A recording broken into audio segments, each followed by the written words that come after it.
All right, deep divers, ready to dive in. Today we're talking about, well, budgeting like a millionaire. Yeah. And no, before you click away thinking this is all private jets and champagne wishes, and let me stop you right there.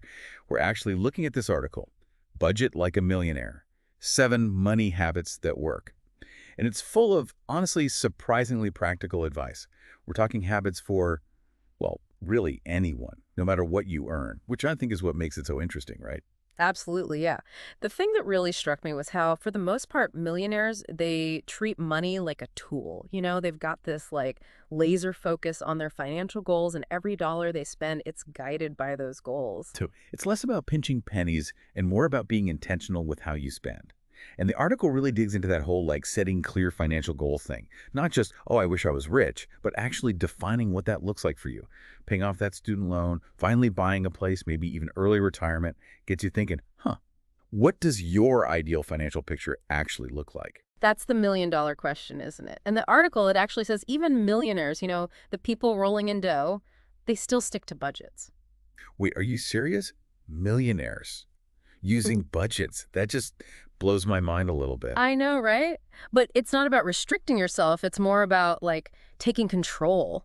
The article even mentions this thing called zero-based budgeting. Have you heard of this? Where you basically give every single dollar a job to do. I've dabbled in it, yeah. It always felt a little, I don't know, intense for me maybe. Yeah, it can be. But think of it this way. Instead of wondering where your paycheck disappeared to at the end of the month, you're the one calling the shots, deciding exactly where it goes. Okay, yeah. That makes sense. So it's not really about depriving yourself. It's more like lining up your spending with what you really value. Like it's the financial version of meal prepping or something, Yeah. right? You plan ahead so you're not stuck ordering takeout every night. Exactly. And speaking of overspending, that ties right into this next habit the article talks about, avoiding lifestyle creep. Ah, yes. Lifestyle creep. Sneaky little devil, that one.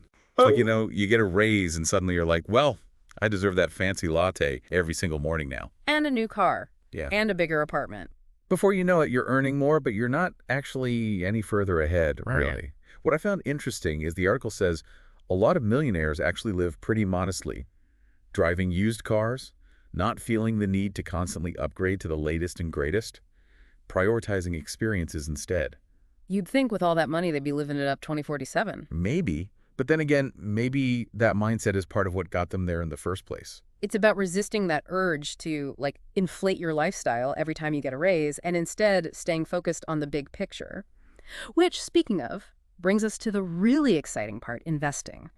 This is where your money starts working for you. That's right. And the article talks about, the stock market, real estate, all that. But what's important is they emphasize that even millionaires, they're not just throwing money around hoping for the best. It's not just about picking the next hot stock or finding some real estate gold mine. Right, exactly. It really stresses the importance of diversification. Like the old saying, don't put all your eggs in one basket. And here's where I thought it got really interesting. They talk about this idea of patience, like the power of compound growth and investing. Okay, yeah. Break that down for me because I've heard that phrase before, compound growth, but it always sounded kind of like, I don't know, financial magic or something. Well, imagine a snowball, right? Rolling down a hill. At first, it's small. It grows slowly, but as it keeps going, it picks up more and more snow. Yeah. Right? Getting bigger and bigger. And that's kind of how compound growth works, right? Your money's making money, and then that money's making money. So the longer you let it roll, the bigger that snowball, or in this case, the bank account, gets. Right. And that's why it's so important to, start early with investing, even if you can only invest small amounts. Cool. Over time, it can make a huge difference. I think the article actually gave an example. I think it said, if someone starts investing, let's say, $5,000 a year when they're 25, they could end up with over $1 million by the time they retire, even if they never invest anything more than that initial $5,000, just because of that compound growth. Yeah. I mean, that's a pretty compelling reason to start. As soon as you can, right? It's like that old saying, the best time to plant a tree was 20 years ago. The second best time is today. Exactly. And speaking of playing the long game, let's shift gears a little bit and talk about these 2 habits that the article links together, eliminating debt and living below your means. I feel like those are both, those sound like no-brainers. Yeah. But I think a lot of people, myself included sometimes, definitely struggle with both of those things. Oh, for sure. And the article actually calls like high interest debt, credit cards and things like that. They call it a wealth killer because you're essentially working for the credit card company instead of for yourself at that point. Yeah, that's a tough pill to swallow, I guess. Uh-huh. So paying off that high interest debt, that's like what? Plugging the holes in your financial bucket before you can even think about filling it up. That's a great way to put it. And then the living below your means thing, it's not about deprivation really. It's more about just being intentional, making sure that you're spending less than you're bringing in, regardless of what your income level is. That's where that whole, like, having a clear budget really comes in handy. Knowing where your money's going and making those conscious choices. Absolutely, yeah. It's about asking yourself, do I need that new gadget or could I use this money to pay off debt or invest or just have that peace of mind knowing I've got a little bit of a cushion. That peace of mind is pretty much priceless, though, isn't it? But speaking of, protecting what you've worked for, the article also talks about safeguarding your wealth a bit. It's like they say, right?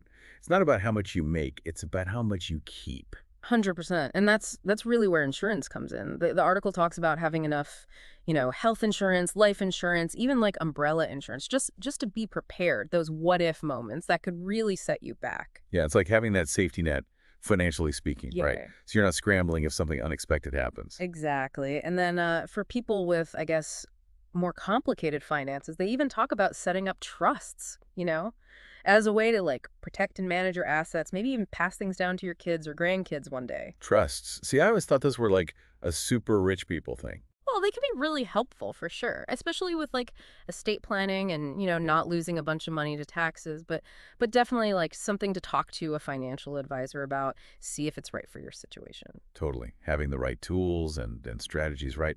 So, wow, we covered a lot of ground today. Setting goals, investing, protecting what you've earned. What was like the biggest takeaway for you from this whole budgeting, like a millionaire thing? Mm. I think for me, it's really that millionaire habits, they're not about being born rich, right? Or Yes. winning the lottery.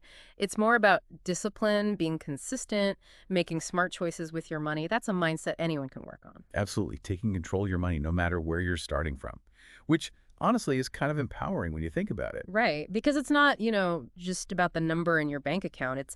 It's more that feeling of freedom, you know, that peace of mind knowing that you're in the driver's seat when it comes to your finances. Couldn't have said it better myself. And on that note, deep divers, we've reached the end of our, well, deep dive.